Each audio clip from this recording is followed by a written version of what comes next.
Bonjour et bienvenue ensemble sur notre tapis aujourd'hui.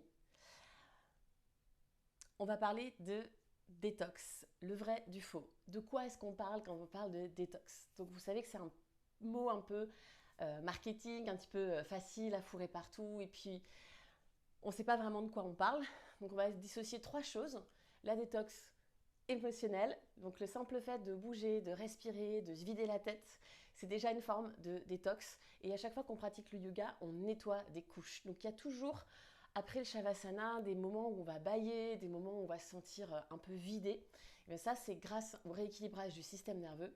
Et à chaque fois qu'on pratique, à chaque fois qu'on vide une mauvaise pensée de notre tête, à chaque fois qu'on vide une ancienne blessure, en fait, on nettoie. Le yoga, symboliquement, c'est aussi une pratique pour enlever des couches et des strates. Toutes ces couches, toutes ces choses qui ne nous appartiennent pas, ça peut venir de nos parents, de notre éducation, d'un professeur qui nous aurait dit quelque chose, une croyance limitante. Donc chaque fois qu'on pratique, c'est pas anodin. Peut-être on n'a pas l'impression qu'on fait grand-chose, mais en fait, on nettoie nos pensées. Donc on détoxifie émotionnellement des vieilles blessures.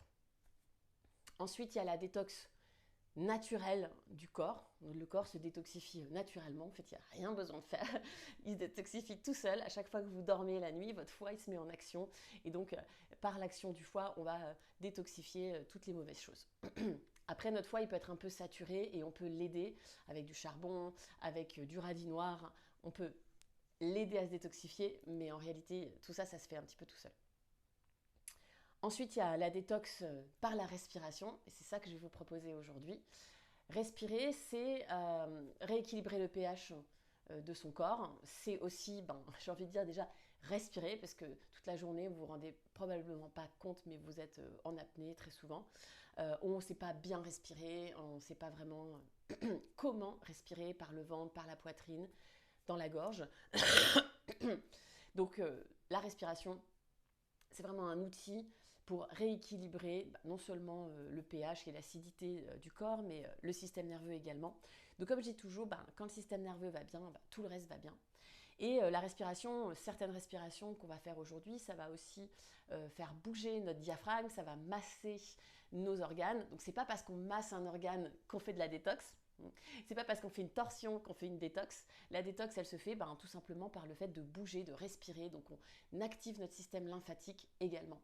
Donc ne vous méprenez pas, une torsion égale pas forcément une détox. Si je fais un drainage lymphatique égale pas forcément une détox, il faudrait faire ça régulièrement. Donc c'est vraiment la régularité, la constance, le fait de bouger un petit peu tous les jours, c'est ça qui va aider votre corps à se détoxifier, à rééquilibrer l'acidité. Donc quand on a beaucoup d'acidité, aussi on s'en rend compte parce qu'on a plus facilement des tendinites, des petites crampes, des douleurs musculaires, voilà. Donc ça c'est aussi un signe, si on fait beaucoup de sport, tous les grands sportifs le savent, ils prennent des compléments alimentaires pour aider à réguler le taux d'acidité, mais ça se passe aussi par l'alimentation, par la respiration.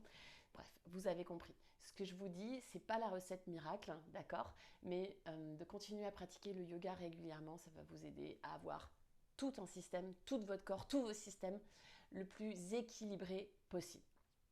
Pour aujourd'hui, beaucoup de respiration dans le flow, dans le yoga. Donc, la seule chose dont vous allez avoir besoin, c'est d'un mouchoir. Un ou deux mouchoirs. On commence par se moucher, parce qu'on va faire plusieurs respirations.